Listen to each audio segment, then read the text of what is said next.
দীর্ঘদিন আন্দোলনের পর আজ থেকে কাজে লাগলেন কল্যাণী মেডিকেল কলেজের জুনিয়র ডাক্তাররা। আরজি করের ঘটনার পর থেকে জুনিয়র ডাক্তাররা বিক্ষোভ আন্দোলনে বসেছিলেন। সেই সময় বিভিন্ন মেডিকেল কলেজের জুনিয়র ডাক্তাররাও তাদের কলেজের ক্যাম্পাসের সামনে বিক্ষোভে বসেন আরজি কর ঘটনার বিচার চাইতে। সেই রকম নদিয়ার কল্যাণী জেএনএম হাসপাতালের জুনিয়র ডাক্তাররাও তাদের হাসপাতালের সামনে আন্দোলনে বসেছিলেন। তবে আজ থেকে তারা কাজে ফিরলেন। আজ থেকে স্বাভাবিক ছন্দে চিকিৎসা চালাবেন জুনিয়র ডাক্তাররা। সকাল থেকে জুনিয়র ডাক্তারদের দেখা গেল সেই চেনা ছবি, গলায় টেথোস্কোপ নিয়ে রোগী দেখছেন। জুনিয়র ডাক্তারদের কাজে যোগদানের পর অনেকটাই স্বস্তি পেয়েছেন রোগী থেকে রোগী পরিবার সকলেই।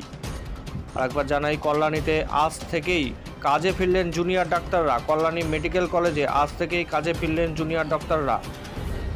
ডাক্তারদের কাজে ফেরায় অনেকটাই স্বস্তি রোগী থেকে রোগী পরিবার সকলেরই।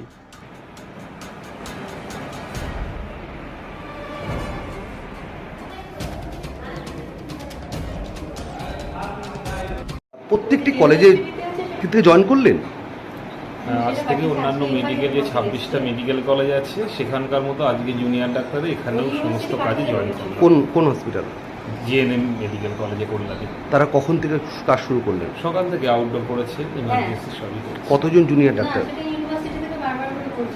200। 200 জন। আপনার নাম স্যার?